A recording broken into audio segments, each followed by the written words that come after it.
Romans readers, let's start. So I want to take some passages. This is a long chapter, but I want to take some verses out of the way really quick. From verse 18 all the way to the end of the chapter, verse 32. I'm not going to spend hardly any time there. All we really need to know is that we Gentiles are without excuse. As Paul's point here is, he is well aware that the Gentiles could say to him, well, Paul, we never got Moses, we never got the Exodus, we didn't get the prophets, the priests, the kings, we didn't get the covenant, we didn't get the Ten Commandments, we didn't get any of that, so what did you want from us? Paul is saying, you are without excuse. You have known enough to not worship mortal man or birds or animals or creeping things. Paul's saying, you shouldn't be worshiping a crocodile. You know enough to know that. You are without excuse. What we want to focus more on, though, is this word right here, the gospel. You can see that I've written the gospel throughout. The whole book is about the gospel and Jesus as King. And chapters 1 through 4 reveals God's righteousness. But what we want to ask is, what is the gospel? So if someone asks you, what is the gospel? What is it? You get saved, you get to go to heaven, or maybe we're not even sure exactly. We know it's good. We know it has to do something with salvation. We're not exactly sure what. Well, Paul actually tells us right here what the gospel is. The gospel of God, which he promised beforehand through his prophets in the Holy Scriptures, concerning his Son.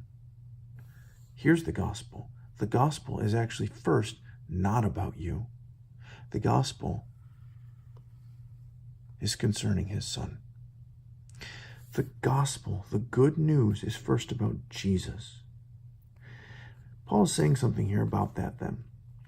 Jesus, he was promised beforehand through God's prophets, through his prophets in the Holy Scriptures, that is in the Old Testament. So Jesus was promised in the Old Testament. And what was promised? That he was going to be descended from David.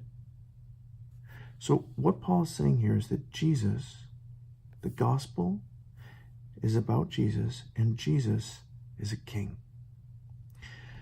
according to the flesh, and this is confirmed by his resurrection from the dead. This is incredibly important for a number of reasons. Number one, David, every good Jew knew that David was an incredible king, the best king Israel ever had, but he had a problem. He died. It's like saying Captain America's great. Captain America, though, can only do so much for you because even Captain America is going to die. Captain America died. But what if God had promised another Captain America, another great king was going to come, and that king, even if he died, would rise from the dead? Well, then that would be the greatest king of all. A king that would never die. A king that would always be there to protect you, to defend you. The gospel, then, is first about Jesus, who is a great king. And if he's king, then guess what he's come to get? Obedience. Here's the deal. If Jesus is king, that's good news. But what it means for us is that Jesus is king whether we... So it's not an option you could think, well, maybe I'll have Jesus into my heart. Maybe I'll accept him. Maybe I won't. I didn't even think about that. What Paul is saying is, you don't seem to understand. He is king. The question is not whether you accept him as your king. The question is whether you are either obedient or the opposite of disobedient. Jesus is king. There's no question about that. The good news is that Jesus is king. The question for us then is, are we obedient or are we disobedient? Are we good subjects or are we rebellious subjects? But there's no question, he is king. Paul has another problem. Look, verse 16 and 17. In the gospel, the righteousness of God is revealed from faith to faith. See, the Jews had a problem. Paul had a problem. The righteousness of God. See, in the Old Testament, there was a ton of promises given to the Jews that God was going to save them, that God was going to take care of them. God was going to lead them back into the promised land. God was essentially going to rebuild Eden. And none of this stuff has been happening. So what it seems as though God is not righteous. If God made all those promises to Israel and he's not coming through, that he's not righteous. A Jew could look around and think, okay, is my God coming through or not? He made a lot of promises to me.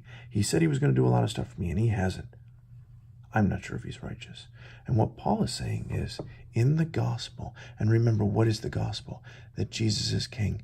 And if Jesus is king, that means that in Jesus, all the Old Testament promises are being fulfilled.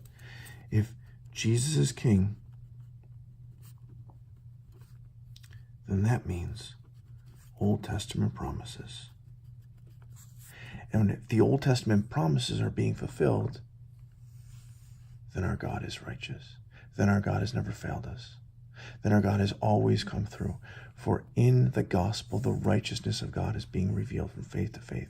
As it is written, the righteous shall live by faith. So how do we partake? How do we believe that God is righteous? From faith.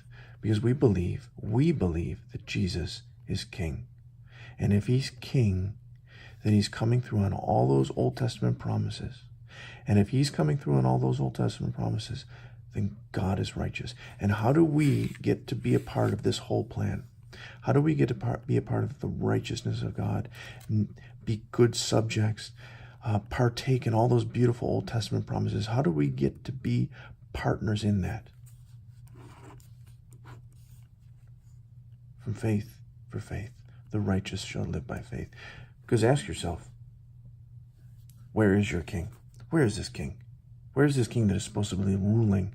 Where is this king that has answered all these promises? Where is this king that is apparently rebuilding Eden? You see him?